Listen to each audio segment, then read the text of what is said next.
오늘 우리에게 주시는 하나님의 말씀은 요한복음 1장 40절에서 42절까지의 말씀입니다. 우리가 한 목소리로 함께 읽도록 하겠습니다. 요한의 말을 듣고 예수를 따르는 두 사람 중에 하나는 시몬 베드로의 형제 안드레라.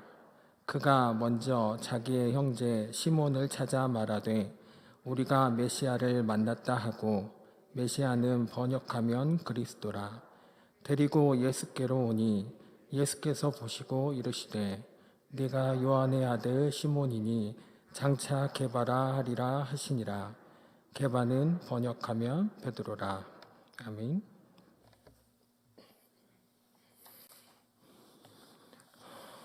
나이를 좀 지긋하게 드신 어떤 할머니께서 운동 삼아 집 근처를 산책하던 중이셨습니다. 그곳에 조금 떨어진 곳에서 한 목소리가 들려오는 것입니다. 같이 가 처녀, 같이 가 처녀, 이런 목소리가 들리더랍니다. 속으로 할머니가 그렇게 생각하셨대요. 아이고, 이쁜 건 알아가지고 내가 이 나이에도 먹히나 보네, 이런 생각을 하셨다고 하는데, 이 할머니는 이렇게 혼잣말을 하시면서 좀 도도해 보이기 위해서, 좀 앙칼진 모습을 보이기 위해서 그 들려오는 목소리를 무시하고 그냥 지나가셨다고 합니다. 근데 내일도 그 다음 날도 계속해서 그 목소리가 들려오는 거예요. 같이 가 처녀, 같이 가 처녀. 그러니까 딱 일주일 때가 되는 날에 도대체 누가 날 그렇게 부르는가 궁금해서 그 목소리가 들리는 곳으로 이 할머니께서 한번 가보셨다고 합니다. 도대체 어떤 남자가 날 부르는 걸까? 그렇게 기대하는 마음을 가지고 이 할머니가 소리가 들리는 쪽으로 갔는데, 다시 한번 들려오는 그 소리를 듣고는 허겁지겁 그 자리를 떠났다고 합니다. 갈치가 1,000원, 갈치가 1,000원.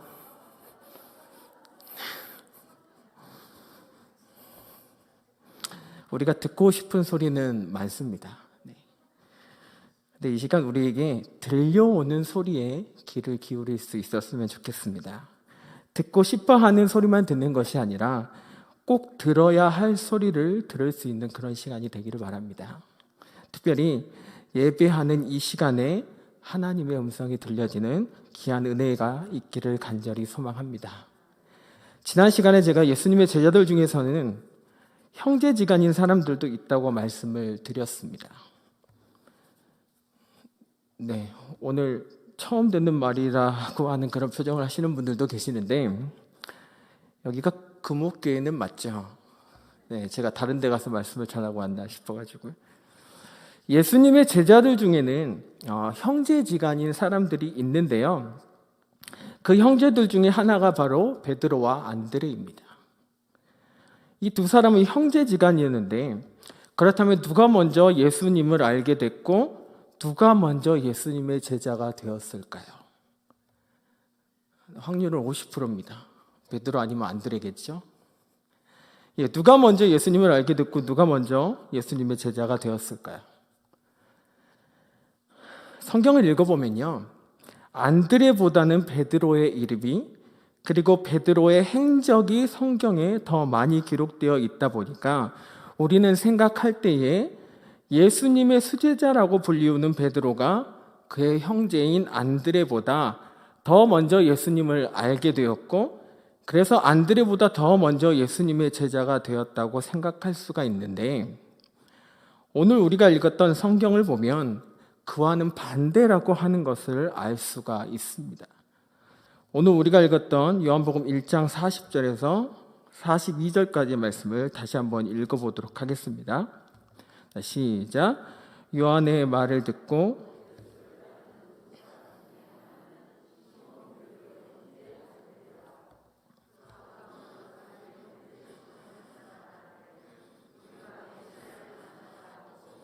메시아는 번역하면 그리스도라.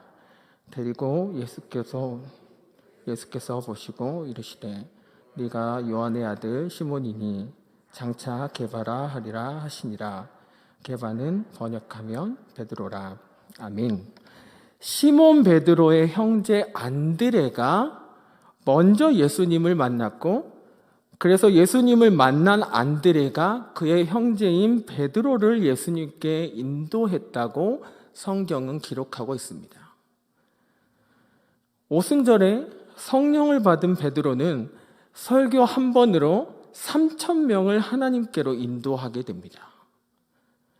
그런데 그런 베드로를 예수님께로 인도했던 사람이 있다면 바로 그의 형제 안드레라고 하는 사실을 기억하시기를 바랍니다.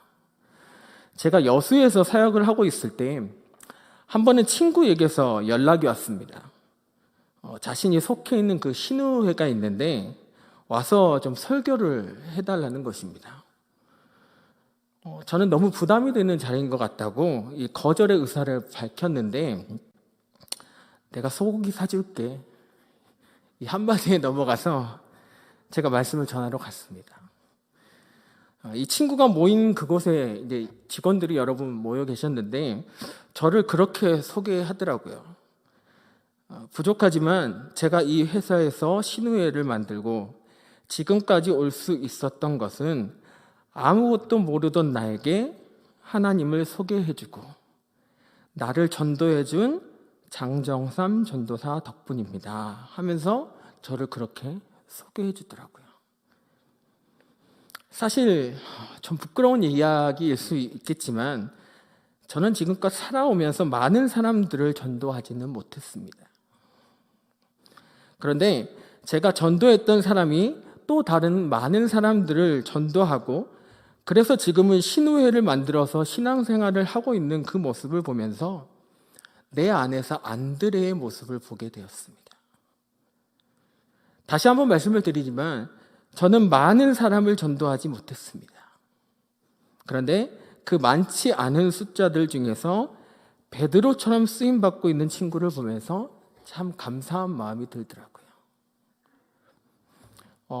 낚시로 이야기하자면 이 베드로는 이 그물을 던지는 사람입니다.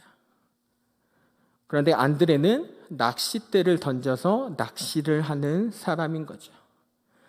그래서 이 베드로는 그가 던진 그물 안에서 팔딱팔딱 뛰어노는 그 물고기, 많은 숫자의 물고기를 볼 수가 있을 것이고, 안드레는 비록 하나뿐이지만 그가 던진 그 낚싯대에 귀한 물고기가 걸려서 올라오는 것을 보게 되는 것입니다.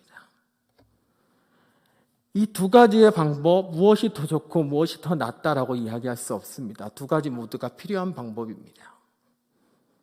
그런데 우리는 한 방을 좋아하다 보니까 조용히 앉아서 개인적으로 개인 낚시를 하는 것보다 그물을 던져서 한꺼번에 많은 물고기를 잡아 올리는 그런 방법을 더 선호하는 것 같습니다.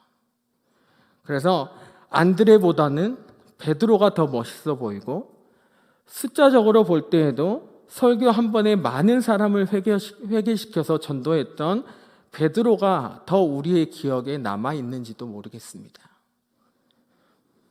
그러나 분명한 사실은 그런 베드로를 예수님께로 인도했던 사람이 안드레라고 하는 것입니다. 다시 말해서 안드레가 없었다면 베드로도 없었다는 것이죠. 개인 전도의 모범적인 모습을 보이고 있는 이 안드레를 보면서 내가 많은 숫자를 전도하지 못했다고 부끄러워하거나 창피해하지 마십시오. 비록 내가 전도한 것은 적은 숫자, 소수의 사람들 뿐이지만 하나님께서 그 한 사람 한 사람을 베드로처럼 크게 사용하여 주실 줄로 믿습니다. 또 이렇게 기도하셨으면 좋겠어요. 하나님, 내가 전도한 사람이, 내가 하나님께로 인도한 그 사람이 베드로처럼 쓰임받게 하옵소서. 바라기는 베드로를 전도한 안드레처럼 하나님께 쓰임받는 복된 성도님들이 되시기를 간절히 소망합니다. 두 번째로, 안드레는 작은 것에서 큰 것을 볼 줄 아는 사람입니다. 제가 문제를 하나 내볼 테니 한번 그냥 생각나는 대로 이야기해 보십시오. 오병이어 하면 떠오르는 것이 무엇이 있습니까? 오병이어. 모르시나요? 오병이어 혹시 모르시는 건 아니시죠? 네. 뭐 보리떡 5개, 물고기 2마리, 뭐 그 도시락을 가지고 있는 아이도 생각이 날 것이고, 예수님, 뭐 5천 명, 12강줄이. 저만 알고 있는 건 아니죠. 네. 뭐 그런 이야기들을 하실 수 있을 텐데, 사실 이 오병이어의 기적이 일어난 그곳에는 예수님의 제자 안드레가 있었습니다. 우리가 잘 알고 있는 것처럼 디베랴 바닷가 근처에서 5천 명이 넘는 사람들이 예수님의 말씀을 듣고 있었습니다. 그들은 밥을 먹어야 할 시간이 지났는데도 그것도 모르고 계속해서 예수님의 말씀을 듣고 있었어요. 예수님께서는 허기진 사람들에게 먹을 것을 주려고 하셨지만 그곳은 허허벌판이었습니다. 주변에 음식을 파는 것도 없었고, 그렇다고 예수님과 제자들이 많은 양의 음식을 가지고 있는 것도 아니었습니다. 그래서 예수님께서는 지금 이 상황을 어떻게 하면 좋겠느냐라고 제자들에게 물어보세요. 그랬더니 빌립은 이렇게 대답을 했습니다. 요한복음 6장 7절 말씀인데요. 빌립이 대답하되 각 사람으로 조금씩 받게 할지라도 200데나리온의 떡이 부족하리이다. 지극히 현실적인 대답입니다. 빌립은 눈앞에 보이는 그대로를 예수님께 이야기한 것이죠. 각 사람으로 조금씩 받게 할지라도 200데나리온의 떡이 부족합니다. 우리들 중 누구라도 이렇게 대답했을지 모릅니다. 그런데 안드레는 이 같은 상황을 보고 있었지만 다른 이야기를 하고 있는 것을 우리가 볼 수 있는데요. 요한복음 6장 8절에서 9절 말씀을 우리가 함께 읽어보도록 하겠습니다. 시작. 제자 중 하나 곧 시몬 베드로의 형제 안드레가 예수께 여짜오되 여기 한 아이가 있어 보리떡 5개와 물고기 2마리를 가지고 있나이다. 그러나 그것이 이 많은 사람에게 얼마나 되겠사옵나이까. 안드레는 빌립과는 달리 지금의 상황에서 문제를 해결해 보고자 하는 실마리를 찾고 있습니다. 그러니까 빌립처럼 예수님 지금 여기 몇 명이 모여 있는데요. 말도 안 되는 소리 하지 마십시오.가 아니라 그 똑같은 상황을 보고 있으면서도 안드레는 그 많은 사람들 중에 보리떡 5개와 물고기 2마리를 가진 소년을 제가 보았습니다. 라고 이야기하고 있는 것이죠. 우리가 잘 알고 있는 것처럼 이 자리에는 5천 명이 모여 있었다라고 하지만 당시에는 어린아이를 숫자에 계수하는데 포함시키지 않았습니다. 그래서 성인 남자의 숫자만 5천 명이었는데 그러니까 어린아이들은 거들떠보지도 않았다는 거죠. 성인 남자들의 머리 숫자만 보고 계속해서 숫자를 세웠던 것입니다. 그러니까 다시 말해서 아무도 그 어린아이에 대해서 관심을 주지 않았다는 거죠. 그런데 안드레는 이 성인 남자들의 숫자를 세고 있을 때 아무도 거들떠보지 않았던 이 어린아이를 주의 깊게 살펴보고 있었습니다. 그리고 그 아이가 가지고 온 도시락도 주의 깊게 보고 있었습니다. 결국 안드레는 이 아이를 예수님께로 데리고 왔고 우리가 알고 있는 오병이어의 놀라운 기적이 일어나게 된 것이죠.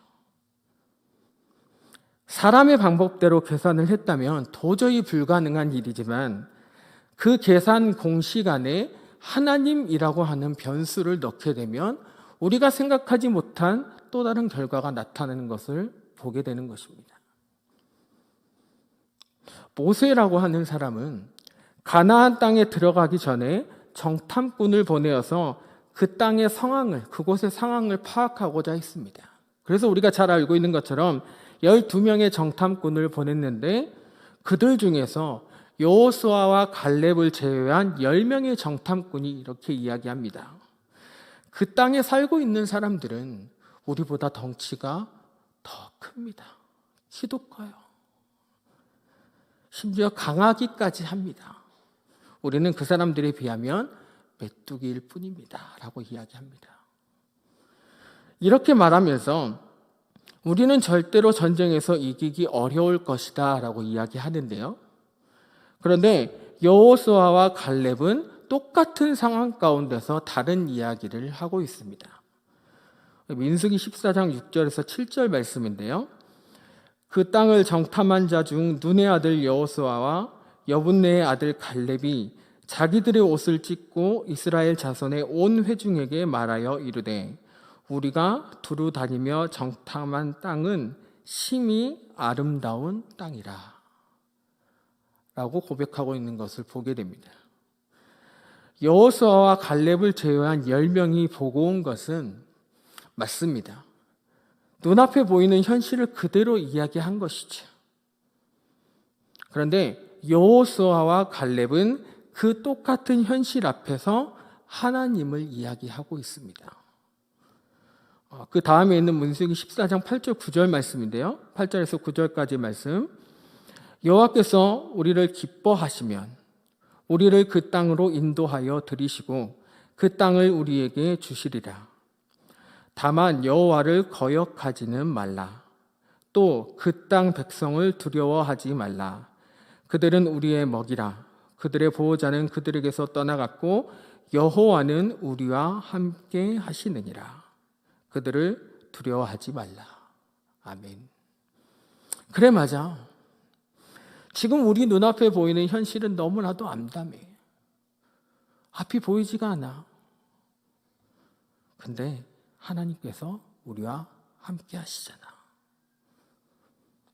결국 하나님께서 함께 하신다는 믿음을 가지고 있었던 여호수아와 갈렙은 출애굽한 이스라엘 백성들 중에서 유일하게 젖과 꿀이 흐르는 가나안 땅으로 들어갈 수가 있었습니다. 사랑하는 성도 여러분, 암담한 앞이 캄캄한 현실 앞에서 하나님이라고 하는 가능성을 발견할 수 있기를 바랍니다. 보리떡 5개와 물고기 2마리밖에 없었지만 그곳에는 예수님이 계셨습니다. 자신보다 훨씬 몸집이 큰 거인과도 같은 사람들을 보고 절대로 이길 수 없는 싸움이라고 이야기했지만 여호와 하나님께서 함께 하셨습니다.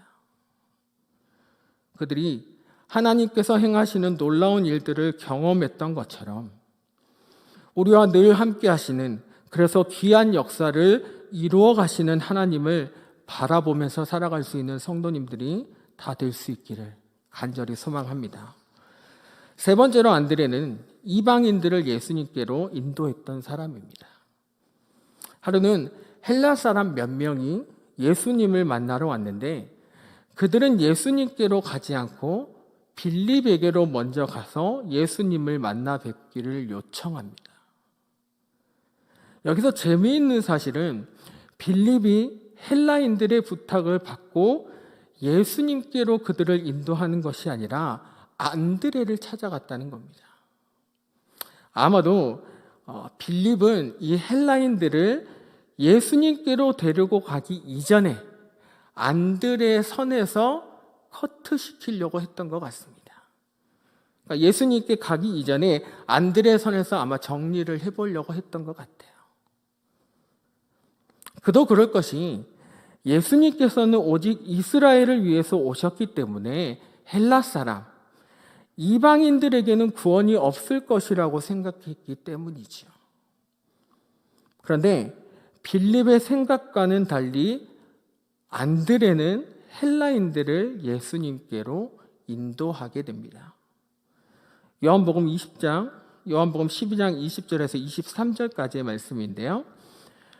명절에 예배하러 올라온 사람 중에 헬라인 몇이 있는데 그들이 갈릴리 벳세다 사람 빌립에게 가서 청하여 이르되 선생이여 우리가 예수를 배우고자 하나이다 하니 빌립이 안드레에게 가서 말하고 안드레와 빌립이 예수께 가서 여쭈니 예수께서 대답하여 이르시되 인자가 영광을 얻을 때가 왔도다. 예수님을 만나러 온 헬라인들은 안드레를 통해서 예수님의 복음을 듣게 됩니다.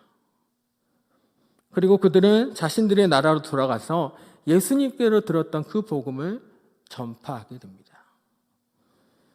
교회에 내려오는 그 이야기 전승에 의하면요, 이때에 예수님을 찾아왔던 헬라 사람 중에서 한 사람은 훗날 누가복음을 그리고 사도행전을 기록한 누가였다라고 이야기합니다.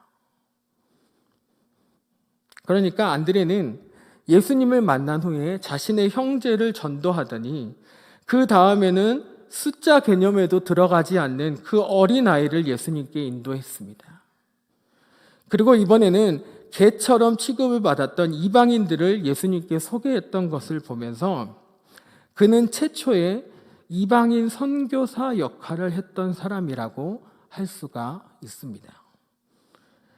그를 통해서 헬라인들이 복음을 듣게 되고 또 헬라인들에게 복음이 전해지게 됐으며 복음을 전해 들은 헬라인들이 자신의 나라로 돌아가서 복음을 전파하게 됐으니 이방인 선교사 역할을 톡톡히 한 것입니다.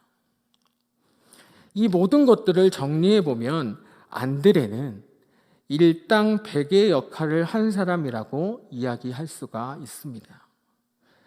안드레 한 사람이 했던 일은 100명 또는 그 이상의 일을 했다고 해도 과언이 아닙니다.